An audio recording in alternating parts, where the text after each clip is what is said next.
Et dans la nuit du 23 août 1787, une femme a ouvert une porte qui n'aurait jamais dû être ouverte.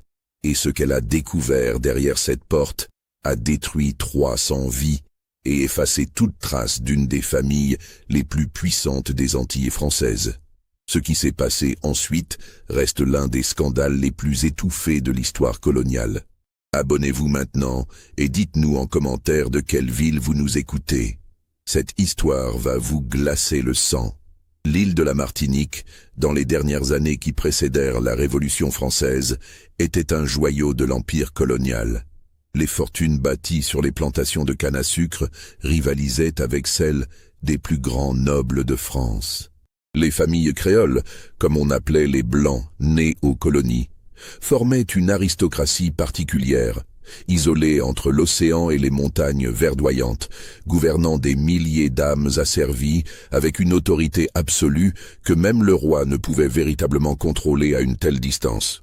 L'habitation Bellevue s'étendait sur près de 400 hectares dans les hauteurs de Saint-Pierre. La capitale économique de l'île, celle qu'on surnommait le Petit Paris des Antilles. La grande maison dominait la propriété depuis une colline, offrant une vue imprenable sur les champs de canne qui descendaient en terrasse jusqu'à la mer des Caraïbes. C'était une demeure imposante, construite dans le style créole avec ses larges galeries, ses jalousies de bois précieux, son toit à 4 pentes couvert de bardeaux. Autour, les cases des esclaves formaient un village séparé, invisible depuis les fenêtres principales, comme si l'on avait voulu oublier que la richesse reposait sur leur labeur. Philippe-Auguste Valcourt était le maître de Bellevue. À 42 ans, il représentait la 3e génération de sa famille à diriger cette plantation. Grand, le visage marqué par le soleil tropical, les manières raffinées malgré la rudesse du climat, il incarnait parfaitement l'idéal du grand planteur créole. Il avait étudié à Paris dans sa jeunesse, fréquenté les salons, appris les manières de la cour. Mais contrairement à beaucoup de ses pairs qui préféraient vivre en métropole en laissant leurs propriétés aux mains de gérants, Philippe-Auguste avait choisi de résider à plein temps sur son domaine. Il supervisait personnellement chaque aspect de l'exploitation, des semis à la récolte, du travail dans les moulins à sucre aux expéditions vers les ports européens. Sa réputation d'administrateur était irréprochable. Les registres de l'habitation Bellevue, conservés aux archives coloniales, témoignaient d'une gestion méticuleuse. Chaque barrique de sucre était comptabilisée, chaque outil inventorié, chaque naissance et chaque décès parmi les esclaves soigneusement consignés. Les visiteurs qui séjournaient à Bellevue remarquaient l'ordre qui y régnait. Les champs étaient impeccablement entretenus, les bâtiments en bon état, les esclaves semblaient mieux nourris et moins maltraités que dans les propriétés voisines. Philippe-Auguste se vantait volontiers de traiter ces gens avec une certaine humanité, dans les limites que permettait le système, bien entendu. Il interdisait les châtiments les plus cruels, veillait à ce que les familles ne soient pas séparées lors des ventes, faisait venir un chirurgien pour soigner les malades. Cette réputation lui valait le respect de ses pairs et une certaine tranquillité avec l'administration coloniale. Le gouverneur lui-même avait plusieurs fois dîné à sa table. On le citait en exemple lors des réunions du Conseil supérieur. Certains voyaient en lui un modèle de ce que devait être un planteur éclairé, capable de concilier profit et une forme de paternalisme bienveillant. Isabelle Marie Dufresne avait épousé Philippe-Auguste Valcourt en 1779, 8 ans avant les événements qui nous occupent. Elle avait 19 ans, lui 34. C'était un mariage parfaitement convenable entre 2 grandes familles créoles. Son père possédait une plantation de café dans les hauteurs, moins prospère que Bellevue mais honorable. Elle apportait une dot substantielle et des connexions utiles avec l'administration. Les premières années de leur union avaient semblé harmonieuses. Isabelle Marie s'était installée dans la grande maison, avait pris en charge la gestion domestique avec compétence. Elle supervisait la cuisine, les serviteurs de maison, recevait les épouses des autres planteurs, organisait les dîners et les bals qui ponctuaient la vie sociale de la communauté créole. Elle s'habillait avec élégance malgré le climat, portait des robes venues de Paris, suivait les modes avec quelques mois de retard seulement. Ses manières étaient douces, son éducation irréprochable. Pourtant, quelque chose s'était progressivement fissuré dans ce tableau apparemment parfait. Isabelle Marie n'avait pas donné d'héritier à son mari. Après 8 années de mariage, aucun enfant n'était né. Dans une société où la perpétuation de la lignée était essentielle, où les fortunes se transmettaient de père en fils, cette absence devenait de plus en plus problématique. On commençait à chuchoter dans les salons. Certaines femmes suggéraient qu'Isabelle Marie devait être stérile. D'autres insinuaient que peut-être le problème venait du mari, mais ces remarques restaient toujours voilées, car accuser un homme de sa virilité défaillante était impensable dans ce milieu. Philippe Auguste ne parlait jamais de cette question en public, mais ceux qui le connaissaient bien remarquaient une certaine tension dans son regard quand le sujet des enfants était abordé. Il se montrait de plus en plus distant avec son épouse. Les témoignages recueillis plus tard suggéraient que leurs chambres étaient séparées depuis plusieurs années, que leurs interactions se limitaient aux apparences sociales nécessaires. L'habitation Bellevue comptait 187 esclaves, selon le dernier recensement de 1786. Ils travaillaient dans les champs de canne, dans les ateliers de transformation, dans la grande maison comme domestiques. Parmi eux se trouvait un jeune homme nommé Alexandre. Il avait 23 ans à l'époque des faits. Né à Bellevue, fils d'une esclave cuisinière et d'un père inconnu, Alexandre se distinguait par son apparence et son intelligence. Grand, le teint cuivré, les traits fins, il avait été remarqué dès l'adolescence par le maître. Plutôt que de l'envoyer dans les champs, Philippe Auguste l'avait formé comme domestique de confiance. Alexandre servait à table, s'occupait de la garde-robe du maître, l'accompagnait lors de ses déplacements à Saint-Pierre. Il avait appris à lire et à écrire, ce qui était exceptionnel pour un esclave. Il portait des vêtements propres et soignés, parlait un français correct, se tenait avec une dignité qui surprenait les visiteurs. Certains planteurs reprochaient à Valcourt de trop gâter ses esclaves, mais celui-ci répondait qu'un serviteur éduqué était plus utile qu'une brute qu'il fallait constamment surveiller. Il y avait aussi Thomas, un homme de 30 ans environ, charpentier de formation. Il avait été acheté 5 ans plus tôt à une plantation voisine qui faisait faillite. Thomas était réputé pour son habileté avec les outils, sa capacité à réparer n'importe quelle structure en bois. On le voyait souvent travailler sur les bâtiments de la propriété, toujours concentré, parlant peu. C'était un homme robuste, aux épaules larges, au visage sévère. Et puis, il y avait Étienne, le plus jeune des trois. 19 ans à peine, arrivé à Bellevue 3 ans auparavant. Il travaillait aux écuries, s'occupait des chevaux que Philippe Auguste collectionnait avec passion. Le maître possédait 6 pur sang importés de France à grands frais, symbole de son statut. Étienne avait un don avec les animaux, une patience naturelle qui les calmait. Il était petit, mince, le regard toujours baissé en présence des Blancs. Ces 3 hommes n'avaient apparemment rien en commun. Ils n'appartenaient pas aux mêmes équipes de travail, ne dormaient pas dans les mêmes cases, ne partageaient pas les mêmes origines. Alexandre était né à Bellevue, Thomas venait d'une autre plantation, Étienne avait été acheté lors d'une vente aux enchères à Fort-Royal. Leur seul point commun visible était qu'ils bénéficiaient tous 3 d'une certaine faveur du maître, recevaient de meilleures rations, n'étaient jamais fouettés, jouissaient de privilèges mineurs mais significatifs dans l'économie brutale de la plantation. Les autres esclaves le remarquaient, bien sûr. Dans les cases, le soir, on murmurait sur ces favoris du maître. Certains les enviaient, d'autres les méprisaient, pensant qu'ils devaient d'une manière ou d'une autre trahir leurs semblables pour obtenir ces avantages. Mais personne ne comprenait vraiment pourquoi ces 3-là en particulier. Il n'y avait pas d'explication évidente. Ils n'étaient ni plus forts, ni plus intelligents que beaucoup d'autres. Le mystère de cette faveur restait entier. La nuit du 23 août 1787 était particulièrement étouffante. La saison des pluies approchait, l'air était lourd, saturé d'humidité. Même avec toutes les fenêtres ouvertes, la grande maison de Bellevue ne trouvait aucune fraîcheur. Isabelle Marie s'était retirée dans sa chambre vers 10 heures du soir, comme à son habitude. Elle avait renvoyé sa servante personnelle, Madeleine, une esclave de 40 ans qui la servait depuis son arrivée à Bellevue. Philippe Auguste avait passé la soirée dans son bureau, situé au rez-de-chaussée de la maison. Il y gérait la correspondance, les comptes de la plantation, recevait son économe pour discuter des travaux à venir. Ce soir-là, il avait dit à sa femme qu'il resterait tard pour terminer des lettres urgentes destinées à son agent à Bordeaux. Rien de particulier dans cette routine.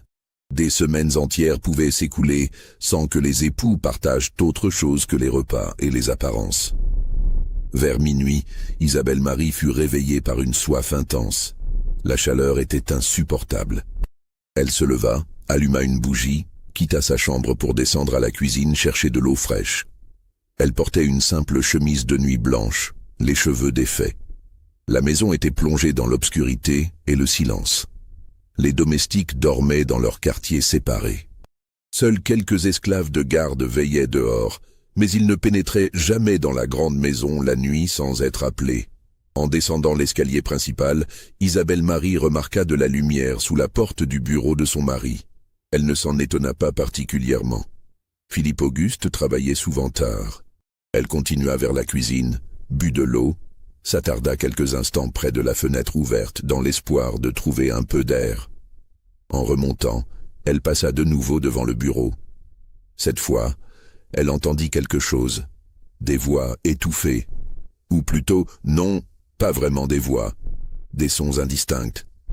Un mouvement. Elle s'arrêta, intriguée malgré elle. Son mari recevait-il quelqu'un à cette heure?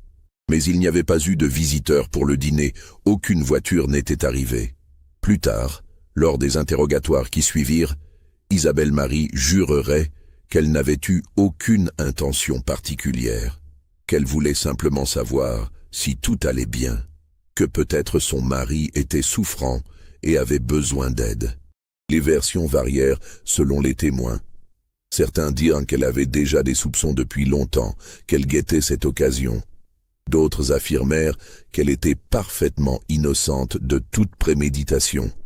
Ce qui est certain, c'est qu'elle posa la main sur la poignée de la porte du bureau, qu'elle tourna doucement, que la porte n'était pas verrouillée, qu'elle s'ouvrit sans bruit, et ce qu'elle vit dans la lumière tremblante des chandelles détruisit en un instant 8 années de mariage et 3 générations de respectabilité familiale. Philippe Auguste Valcourt était allongé sur le divan de cuir de son bureau. Il était entièrement nu. Alexandre, Thomas et Étienne se trouvaient avec lui, eux aussi dénudés, leurs corps emmêlés dans une intimité qui ne laissait aucun doute sur la nature de ce qui se passait. Le temps sembla se suspendre. Isabelle Marie resta figée dans l'embrasure, la bougie tremblant dans sa main. Son mari tourna la tête, la vit. Leurs regards se croisèrent.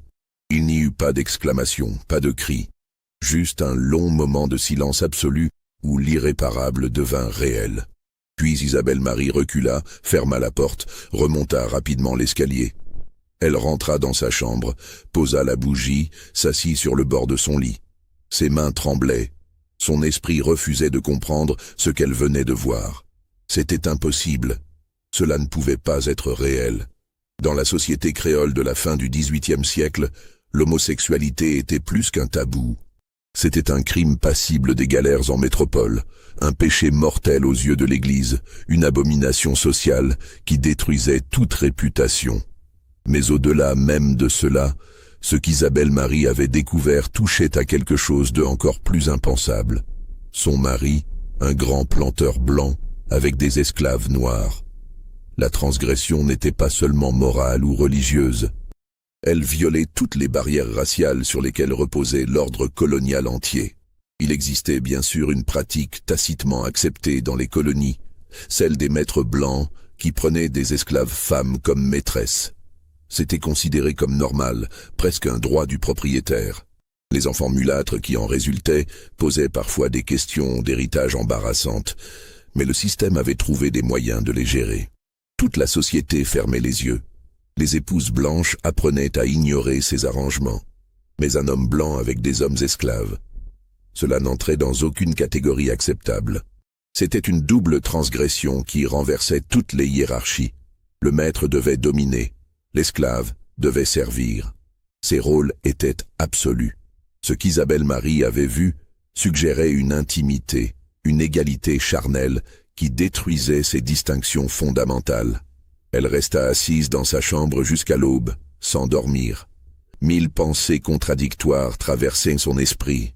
Devait-elle faire comme si elle n'avait rien vu? Était-ce possible? Comment pourrait-elle de nouveau regarder son mari? Et ces 3 hommes, comment les croiser désormais? Tout dans sa vie venait de basculer. Au petit matin, quand le soleil commença à éclairer la chambre, Isabelle Marie prit une décision. Elle ne pouvait pas vivre avec ce secret. Elle ne pouvait pas continuer à jouer le rôle de l'épouse respectable, alors que tout était mensonge. Mais elle savait aussi que révéler directement ce qu'elle avait vu serait sa propre destruction sociale. Qui la croirait? Son mari nierait. Les esclaves ne pouvaient pas témoigner contre un blanc. Elle serait vue comme une femme hystérique, jalouse, peut-être folle. Il lui fallait être plus subtile, plus calculée. Si elle voulait que la vérité éclate, il fallait que d'autres la découvrent aussi. Il fallait que le scandale devienne public d'une manière qui ne puisse pas être étouffée. Les jours qui suivirent cette nuit furent étrangement normaux en apparence. Le petit déjeuner du lendemain se déroula comme d'habitude. Philippe Auguste descendit à 8 heures, salua son épouse d'un bref hochement de tête, parcourut son courrier en buvant son café. Isabelle Marie mangea en silence, le regard fixé sur son assiette. Ils n'échangèrent pas un mot sur ce qui s'était passé. Lui ne savait pas si elle allait parler, elle ne savait pas s'il allait essayer de s'expliquer. Ils restèrent dans une sorte de statu quo tendu, chacun attendant que l'autre fasse le premier pas. Alexandre servit à table comme à l'ordinaire. Ses gestes étaient précis, professionnels.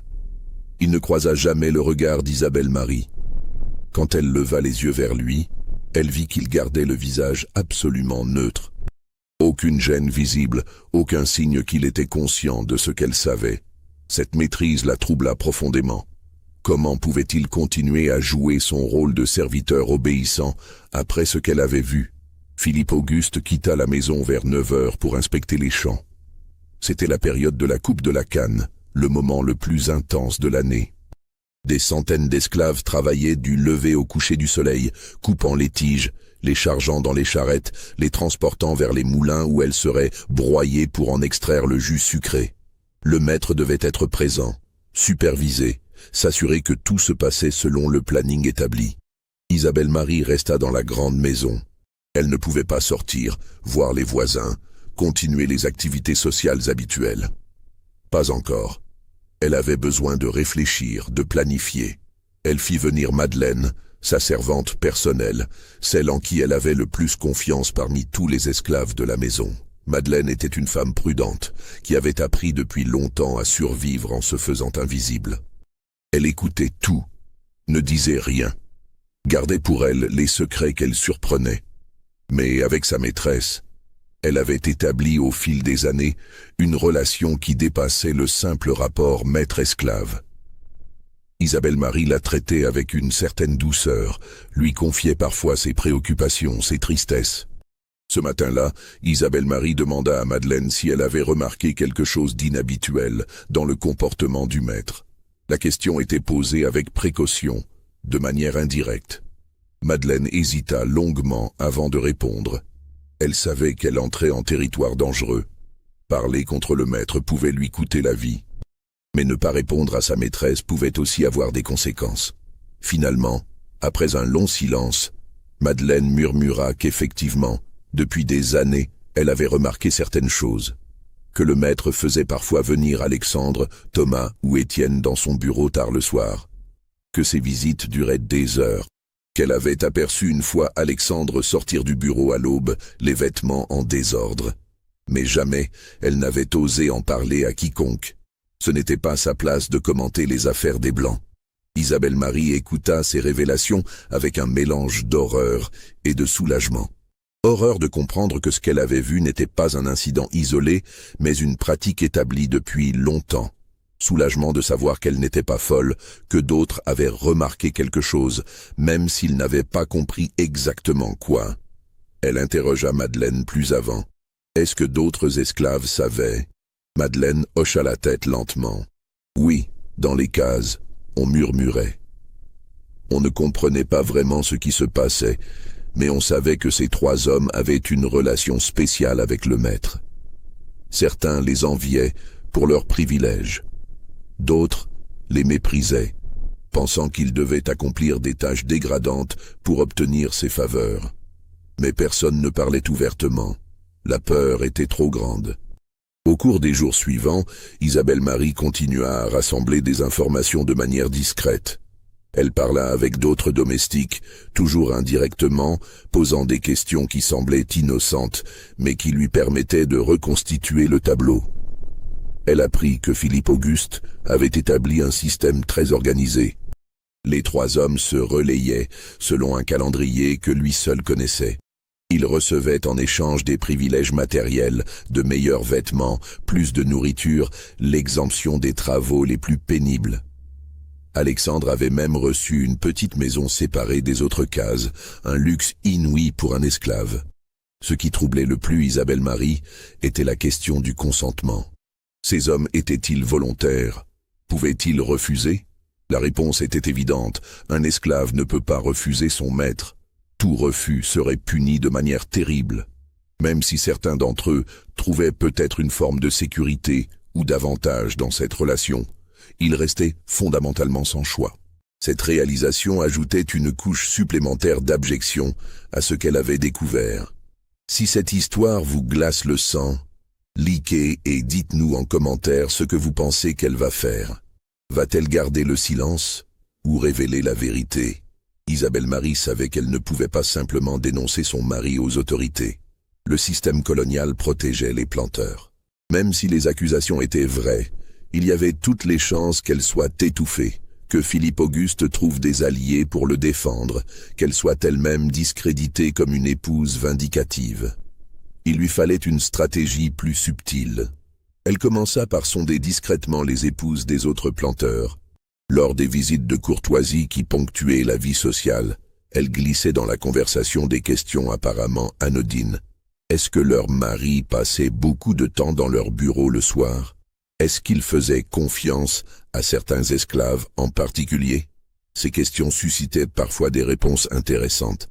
Une dame mentionnait que son mari avait un valet personnel qui semblait avoir beaucoup d'influence. Une autre se plaignait que son époux négligeait ses devoirs conjugaux, préférant la compagnie de ses chevaux et de son palefrenier. Isabelle Marie comprit qu'elle n'était peut-être pas la seule à vivre cette situation. Dans une société si fermée, si rigide, où les hommes avaient un pouvoir absolu sur leurs esclaves, et où l'expression de certains désirs était impossible publiquement, il était probable que d'autres arrangements similaires existaient. Mais tous vivaient sous le sceau du secret. Personne ne parlait jamais ouvertement. Elle se rendit compte que pour briser ce silence, il fallait créer un scandale si éclatant qu'il ne pourrait pas être ignoré. Il fallait que plusieurs personnes respectables soient témoins en même temps, qu'elles ne puissent pas fermer les yeux, qu'elles soient forcées de réagir. Un événement se profilait. Le bal de la Saint-Louis, prévu pour le 25 août, soit 2 jours après la découverte d'Isabelle Marie. C'était un événement social majeur qui rassemblait tous les planteurs de la région et leurs épouses. Il devait avoir lieu à l'habitation Montvert, la propriété voisine appartenant à la famille Lacombe. Plus de 50 personnes étaient attendues. Il y aurait de la musique, de la danse, un grand dîner. Ces bals étaient des occasions essentielles pour maintenir la cohésion de la communauté créole, afficher son statut, négocier des alliances. Les Valcourt étaient évidemment invités. Philippe Auguste avait initialement accepté.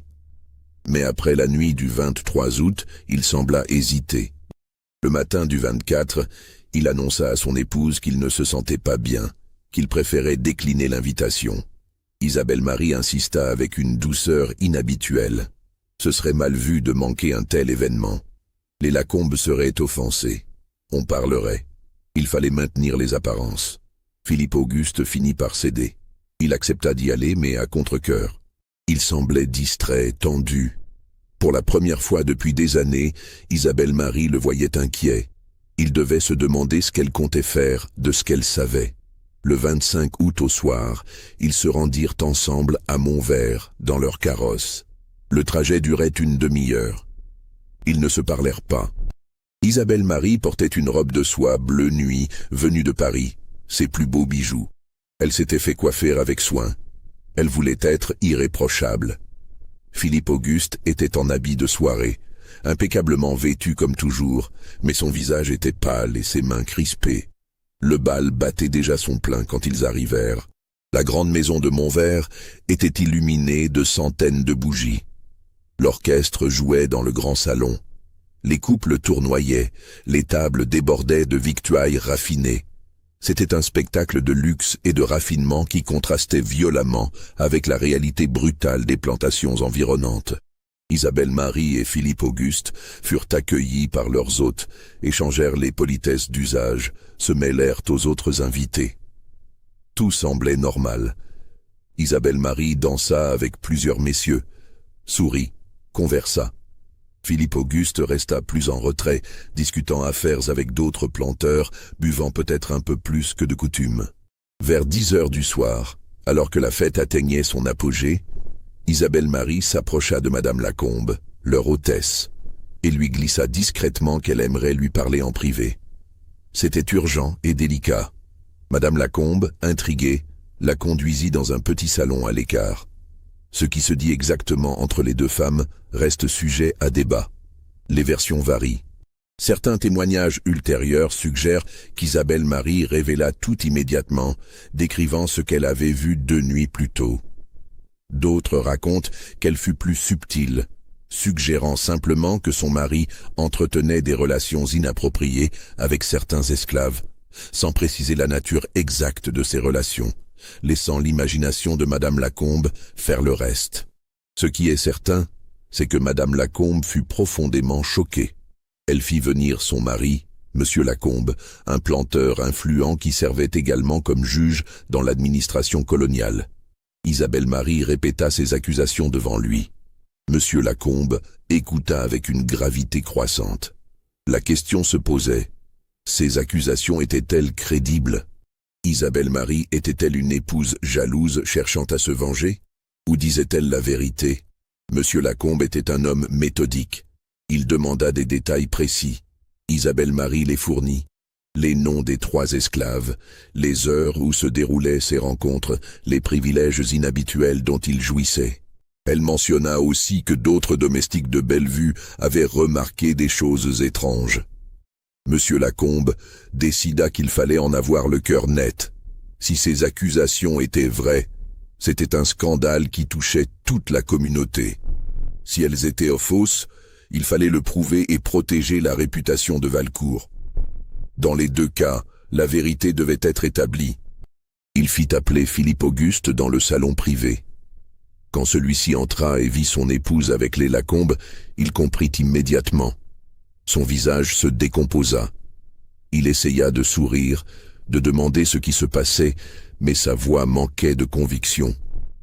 Monsieur Lacombe lui exposa directement les accusations.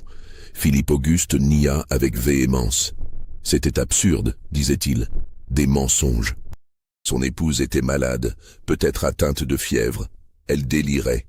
Il n'y avait rien de vrai dans tout cela. Mais ses dénégations sonnaient faux. Il transpirait malgré la fraîcheur du soir. Ses mains tremblaient. Monsieur Lacombe était un homme habitué à juger, à détecter le mensonge. Il ne fut pas convaincu. Il proposa alors quelque chose d'audacieux. Ils retourneraient tous ensemble à Bellevue cette nuit même, à l'improviste, sans prévenir personne. Si les accusations étaient fausses, il ne se passerait rien. Si elles étaient vraies, ils découvriraient la vérité par eux-mêmes. Philippe Auguste tenta de s'y opposer. Ce n'était pas nécessaire, disait-il. C'était une insulte à son honneur. Mais Monsieur Lacombe fut inflexible. Soit il faisait cette vérification immédiatement, soit les rumeurs se répandraient et détruiraient de toute façon sa réputation. Autant établir la vérité maintenant. À contre-cœur, Philippe Auguste dut accepter. Ils quittèrent le bal discrètement, sans éveiller les soupçons des autres invités. Madame Lacombe resta pour maintenir les apparences. Monsieur Lacombe, Philippe Auguste et Isabelle Marie montèrent dans un carrosse. Le trajet vers Bellevue fut silencieux. Philippe Auguste regardait par la fenêtre, le visage fermé. Isabelle Marie gardait les mains jointes sur ses genoux. Monsieur Lacombe observait les deux époux avec une attention clinique. Ils arrivèrent à Bellevue vers 11 heures du soir. La grande maison était plongée dans l'obscurité comme prévu. Les domestiques dormaient. Philippe Auguste ouvrit la porte avec sa clé. Ils entrèrent, silencieusement. Monsieur Lacombe demanda où se trouvait le bureau. Philippe Auguste indiqua l'étage. « Non », corrigea Isabelle Marie d'une voix ferme. Le bureau était au rez-de-chaussée. Là, cette porte. Un instant de flottement. Philippe Auguste avait menti instinctivement, essayant de les détourner. Mais c'était trop tard. Monsieur Lacombe s'approcha de la porte, tourna doucement la poignée. La porte n'était pas verrouillée. Elle s'ouvrit. Et là, dans la lumière tremblante d'une chandelle, ils virent Alexandre seul cette fois, assis dans le fauteuil de cuir du maître, lisant un livre. Il était vêtu de vêtements de nuit, confortablement installé comme s'il était chez lui. Un esclave, seul, dans le bureau du maître, à cette heure, lisant un livre. Même si rien de sexuel ne se passait à cet instant précis, la scène était déjà choquante. Un esclave n'avait pas le droit d'entrer dans cette pièce sans permission, encore moins de toucher au livre, encore moins de se comporter comme s'il était l'égal d'un blanc. Alexandre leva les yeux, vit les trois personnes dans l'embrasure. Son visage exprima une brève panique avant de se refermer dans un masque neutre. Monsieur Lacombe demanda d'une voix glaciale ce que faisait cet homme ici. Alexandre ne répondit pas. Il n'avait pas le droit de parler sans qu'on lui adresse directement une question, et même là, il ne pouvait pas parler devant des blancs sans l'autorisation de son maître. Philippe Auguste essaya de minimiser. Alexandre avait certaines responsabilités de secrétariat, mentit-il. Il l'aidait parfois avec la correspondance, mais l'explication était faible. Un esclave secrétaire à 11 heures du soir, seul dans le bureau. Monsieur Lacombe ordonna qu'on réveille les autres domestiques. Il voulait interroger tout le monde. Philippe Auguste tenta de protester mais fut ignoré. En quelques minutes, toute la maisonnée fut debout. Les esclaves domestiques furent rassemblés dans la grande salle. L'interrogatoire commença. Monsieur Lacombe était un juge expérimenté. Il savait comment questionner, comment faire craquer les silences. Il interrogea séparément plusieurs esclaves. D'abord Madeleine, qui, terrorisée par la situation, finit par révéler ce qu'elle avait dit précédemment à sa maîtresse. Les visites nocturnes, les arrangements étranges, les privilèges inexpliqués. Puis ce fut le tour du cuisinier principal, un vieil homme nommé Dominique, qui travaillait à Bellevue depuis 30 ans. Sous la pression, il admit qu'effectivement, le maître faisait souvent venir Alexandre, Thomas et Étienne dans son bureau tard le soir. Qu'il avait toujours trouvé cela étrange, mais n'avait jamais osé poser de questions. Au fur et à mesure des témoignages, le tableau devenait de plus en plus clair.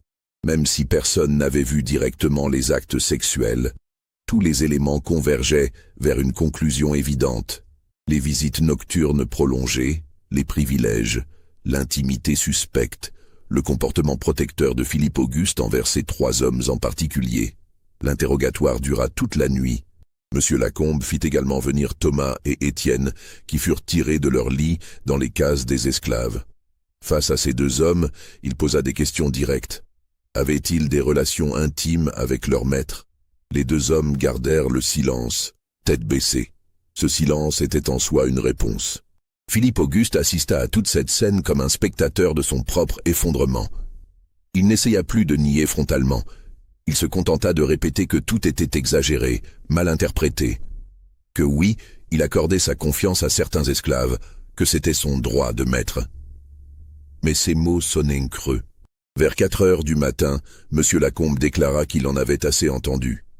Il allait faire un rapport au gouverneur. Cette affaire devrait être examinée par les autorités coloniales. En attendant, il recommandait que Philippe Auguste s'abstienne de toute fonction publique. Isabelle Marie demanda alors ce qui allait advenir des 3 esclaves impliqués. C'était une question chargée. Dans l'esprit de beaucoup, ils étaient les véritables coupables. Des esclaves qui avaient corrompu leur maître, qui avaient usé de manipulation pour obtenir des privilèges. Cette vision ignorait complètement la réalité du pouvoir. Ces hommes n'avaient aucun choix, aucune possibilité de refuser. Mais dans la logique raciale de l'époque, ils étaient vus comme les instigateurs. Monsieur Lacombe répondit qu'ils devraient probablement être vendus, éloignés de Bellevue. On ne pouvait pas les garder sur la propriété après un tel scandale. Cette décision était terrifiante pour les 3 hommes. Être vendu signifiait être arraché à tout ce qu'on connaissait. Envoyé peut-être dans une plantation où les conditions seraient bien pires, où les maîtres seraient cruels, où il n'y aurait aucune protection. Alexandre osa parler pour la première fois. Il demanda pardon, dit qu'il n'avait fait que obéir aux ordres du maître, qu'il ne voulait pas être séparé de sa mère qui travaillait aux cuisines. Sa voix était calme, mais suppliante. Cette intervention mit Isabelle Marie dans une situation émotionnelle complexe. Elle avait déclenché ce scandale pour punir son mari, mais elle réalisait maintenant que les premières victimes seraient ces 3 hommes qui n'avaient jamais eu le choix. Ils avaient été exploités sexuellement par Philippe Auguste, et maintenant ils allaient être punis comme s'ils étaient les coupables. Elle intervint alors d'une manière qui surprit tout le monde. Elle déclara que ces hommes ne devaient pas être vendus, qu'ils étaient les victimes dans cette histoire, que la vraie responsabilité incombait entièrement à son mari qui avait abusé de son pouvoir. Cette position était remarquable pour l'époque. Elle allait à l'encontre de toutes les logiques sociales habituelles. Les femmes blanches ne défendaient pas les esclaves noirs. Elles ne remettaient pas en question le système. Mais Isabelle Marie, dans ce moment, fit exactement cela. Monsieur Lacombe la regarda avec étonnement. Il n'était pas sûr de comment interpréter cette position. Était-ce de la compassion, de la manipulation politique, un moyen de s'assurer que le scandale reste centré sur Philippe Auguste plutôt que sur les esclaves? Philippe Auguste, lui, explosa de rage pour la première fois de la nuit. Il accusa son épouse d'avoir orchestré tout cela par vengeance, de vouloir le détruire parce qu'elle était stérile et frustrée. Il révéla devant Lacombe que leur mariage n'avait jamais été heureux, que c'était une union arrangée sans amour. Isabelle Marie répondit avec un calme glacial.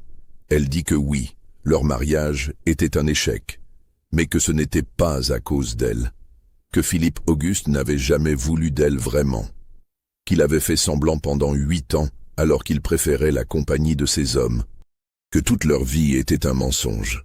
Ces accusations personnelles, échangées devant un tiers, ajoutaient une dimension intime et embarrassante au scandale. Monsieur Lacombe essaya d'intervenir, de calmer les esprits, mais les 2 époux continuèrent à se déverser des années de ressentiments accumulés. Finalement, épuisé, Monsieur Lacombe décida qu'il fallait mettre fin à cette nuit terrible. Il allait partir, prendre conseil, décider de la marche à suivre. Il recommanda aux 2 époux de garder leur distance l'un de l'autre en attendant. Il leur interdit formellement de punir les esclaves qui avaient témoigné, menaçant d'intervenir personnellement s'ils le faisaient.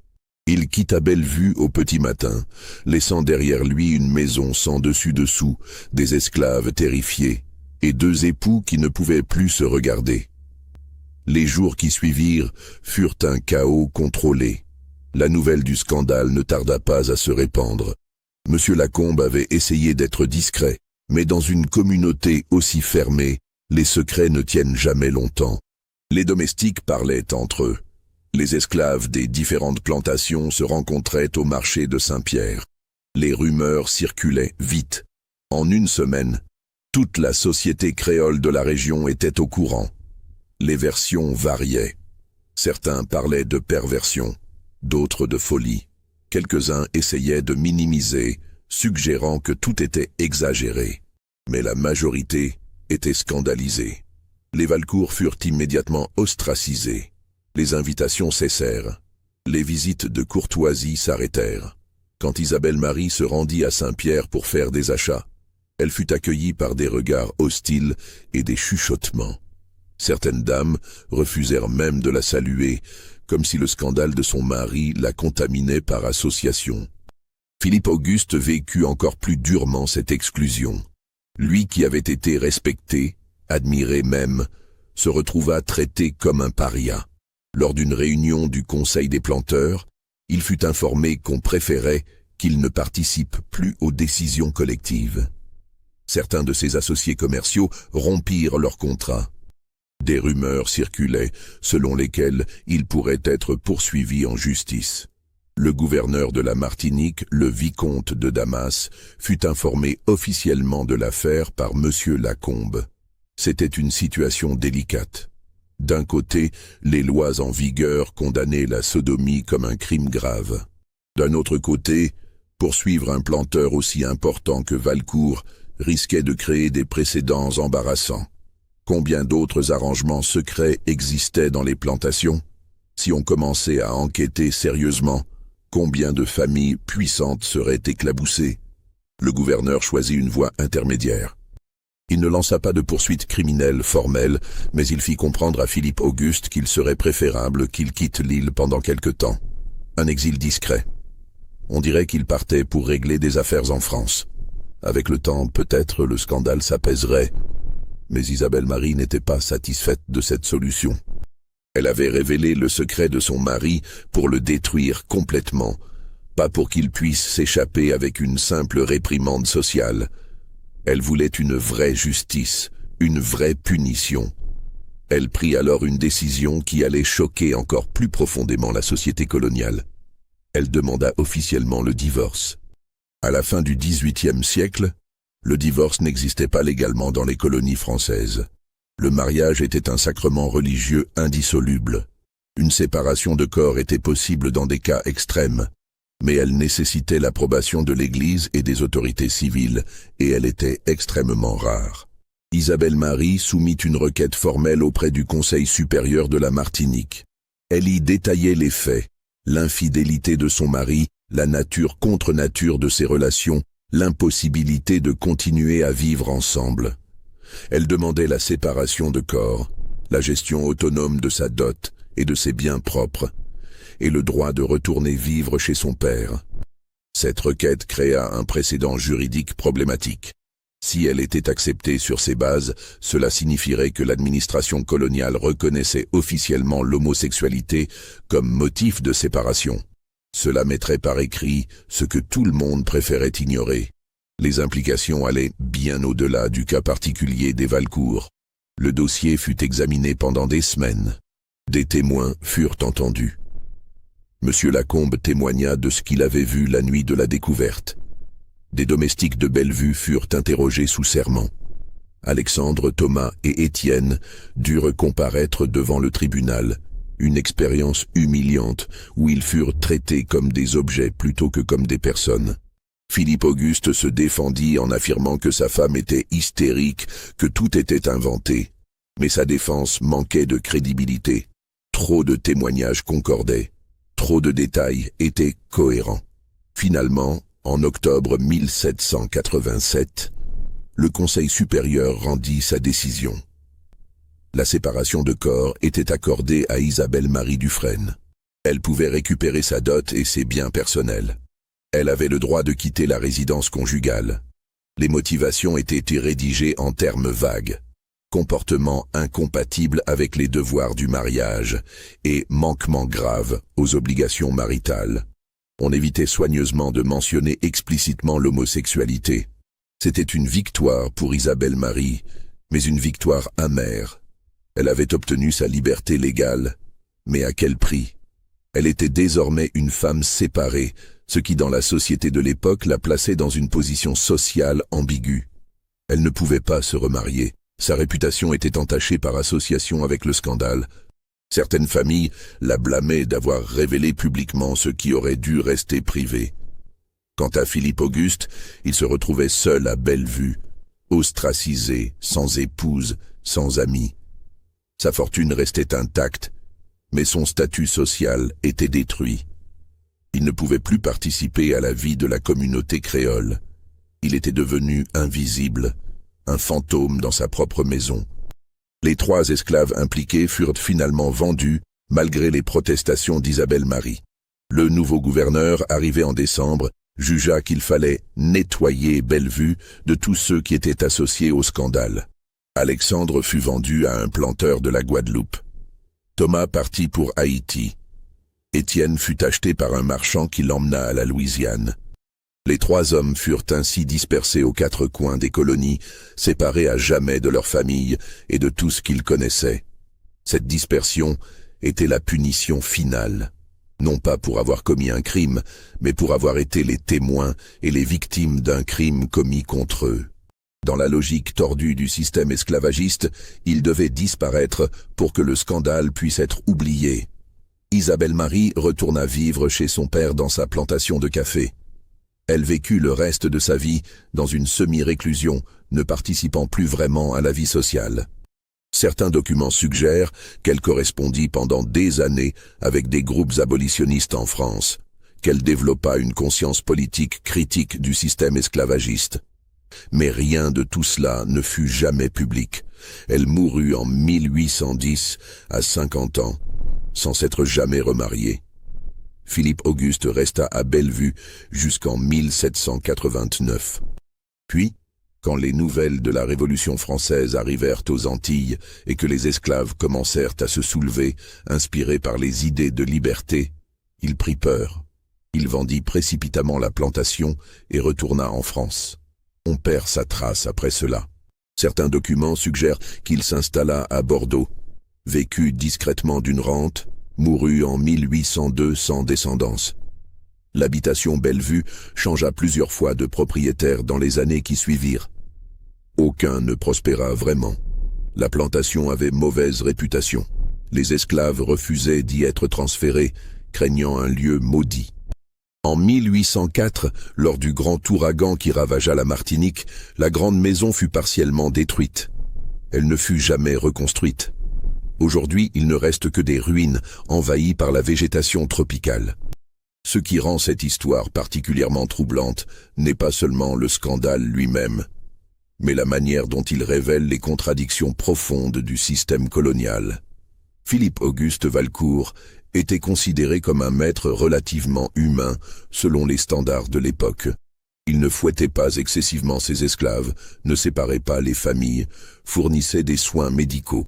Pourtant, il exploitait sexuellement 3 hommes qui ne pouvaient pas refuser, utilisant son pouvoir absolu de propriétaire pour satisfaire des désirs qu'il devait cacher de sa propre communauté. Isabelle Marie, en révélant ce secret, pensait peut-être punir uniquement son mari, mais elle déclencha une série d'événements qui détruisirent de nombreuses vies. Les 3 esclaves furent vendus et dispersés, leurs familles brisées. D'autres domestiques de Bellevue furent également vendus dans les mois qui suivirent, car les nouveaux propriétaires voulaient effacer toute mémoire du scandale. Au total, plus de 40 personnes asservies furent arrachées à leur foyer à cause de cette affaire. La question morale reste complexe. Isabelle Marie avait-elle raison de révéler la vérité? Était-ce un acte de courage ou de vengeance? Pouvait-elle prévoir les conséquences de ses actions? Et quelle était vraiment sa motivation?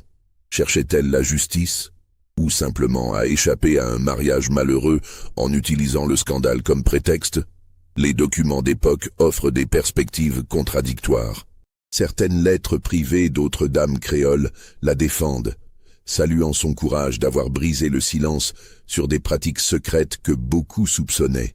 D'autres la condamnent amèrement pour avoir sali publiquement sa propre famille et causé tant de souffrances collatérales. Ce qui est indéniable, c'est que l'affaire Valcourt eut des répercussions durables. Elle créa un précédent juridique pour la séparation de corps dans les colonies. Elle força, même brièvement, une réflexion sur les abus sexuels dans le système esclavagiste. Quelques intellectuels français de l'époque, membres de la Société des Amis des Noirs, firent référence à cette affaire dans leurs pamphlets abolitionnistes, utilisant le scandale pour illustrer la corruption morale inhérente à l'esclavage. Mais peut-être plus inquiétant encore, l'affaire révéla combien de secrets similaires devaient exister dans d'autres plantations. Si Valcourt, considéré comme un maître respectable, menait une double vie si choquante, combien d'autres le faisaient aussi? Cette question ne fut jamais vraiment explorée. Après le scandale initial, Un silence s'abattit de nouveau sur ces sujets. La société créole préféra oublier, enfouir, passer à autre chose. Les archives coloniales contiennent une anomalie intéressante concernant cette affaire. Le rapport officiel du Conseil supérieur qui accorda la séparation à Isabelle Marie existe toujours, conservé aux archives nationales d'outre-mer à Aix-en-Provence. Mais toutes les pages contenant les témoignages détaillés des domestiques et des esclaves ont été arrachées. Il ne reste que les pages de décision finale. Quelqu'un, à un moment donné, a voulu faire disparaître les preuves les plus explicites. Cette censure a posteriori soulève des questions. Qui a fait cela? Et quand? Était-ce la famille Valcourt essayant de protéger sa réputation des décennies plus tard? Ou l'administration coloniale elle-même, gênée par ces documents trop révélateurs? Nous ne le saurons probablement jamais. Il existe aussi une lettre troublante, découverte dans les papiers personnels d'Alexandre en 1823, longtemps après sa mort, en Guadeloupe. Dans cette lettre, écrite en français mais avec une orthographe hésitante, il s'adressait à un destinataire inconnu. Il y racontait sa version des faits, décrivait comment Valcourt l'avait choisi quand il avait 15 ans, comment au début il avait résisté, puis compris qu'il n'avait pas le choix, comment progressivement il avait développé des sentiments contradictoires envers son maître, haine pour l'abus de pouvoir, mais aussi une forme d'attachement né de l'intimité forcée. Il écrivait qu'il avait même cru à certains moments que Valcourt l'aimait vraiment, avant de réaliser que pour un blanc, un esclave ne pouvait jamais être plus qu'une propriété. Cette lettre n'a jamais été publiée officiellement. Elle se trouve dans une collection privée à Paris. Son authenticité a été débattue par les historiens. Certains pensent qu'elle est réelle, offrant une perspective rare sur l'expérience d'un esclave sexuellement exploité. D'autres suggèrent qu'elle pourrait être un faux du XIXe siècle, créé par des abolitionnistes pour illustrer leurs arguments. Si elle est authentique, elle ajoute une dimension encore plus troublante à l'histoire. Elle montre qu'Alexandre n'était pas simplement une victime passive, mais un être humain complexe essayant de survivre et de trouver du sens dans une situation impossible. Elle révèle les dégâts psychologiques profonds causés par ce type d'exploitation. La confusion entre attachement et abus, l'impossibilité de vraiment consentir quand on n'a aucun pouvoir, la honte qui persiste même des années après. Aujourd'hui, plus de 2 siècles plus tard, l'histoire de l'habitation Bellevue reste peu connue. Elle n'apparaît pas dans les livres d'histoire standard de la Martinique. Les ruines de la grande maison sont envahies par la jungle, visitées seulement par quelques randonneurs occasionnels qui ignorent le drame qui s'y est joué. Les descendants des familles Valcourt et Dufresne, s'ils existent encore, ne parlent pas publiquement de leurs ancêtres. Mais dans la mémoire orale des communautés descendant des esclaves, des fragments de l'histoire ont survécu. Des histoires de trahison et de souffrance, de secrets enfouis et de vies brisées. Certains aînés racontent encore des versions déformées de ce qui s'est passé, où les détails ont changé, mais le cœur reste le même. Le pouvoir absolu corrompt absolument, et ceux qui n'ont pas de pouvoir paient toujours le prix le plus élevé. L'affaire Valcourt nous force à nous confronter à des vérités inconfortables sur l'histoire coloniale. Elle montre que l'esclavage n'était pas seulement un système économique d'exploitation du travail, mais aussi un système d'abus sexuels systématique où les corps des personnes asservies étaient considérés comme la propriété totale de leur maître. Elle révèle aussi les complexités de l'exploitation. Comment un maître pouvait simultanément abuser de ses esclaves et leur offrir des privilèges relatifs, créant des dynamiques de dépendance et de survie impossibles. Elle nous pose aussi des questions sur la complicité et la résistance. Isabelle Marie était-elle une héroïne pour avoir révélé la vérité, ou une complice du système pour avoir vécu dans cette plantation pendant 8 ans en profitant de ses privilèges avant de décider de parler? Pouvait-elle vraiment ignorer ce qui se passait ou choisissait-elle de ne pas voir? Et qu'en est-il des autres planteurs qui ont ostracisé Valcourt? Était-il véritablement scandalisé par ses actions ou simplement furieux qu'il se soit fait prendre, exposant des pratiques que d'autres menaient peut-être aussi en secret? La violence de leur réaction était-elle morale ou purement sociale? motivés par la peur que le scandale ne contamine toute leur classe? Ces questions n'ont pas de réponse simple. C'est ce qui rend cette histoire si difficile et si importante. Elle refuse les interprétations faciles. Elle nous met face à l'ambiguïté morale qui caractérisait le système esclavagiste colonial. Un système où presque personne n'était totalement innocent, mais où les degrés de culpabilité et de pouvoir variaient énormément. Cette histoire vous a-t-elle troublé? Pensez-vous que tout a vraiment été révélé? Dites-nous ce que vous en pensez en commentaire. Abonnez-vous pour plus d'histoires sombres et oubliées de notre histoire. Et partagez cette vidéo avec ceux qui s'intéressent aux secrets enfouis du passé colonial. Une dernière chose mérite d'être mentionnée.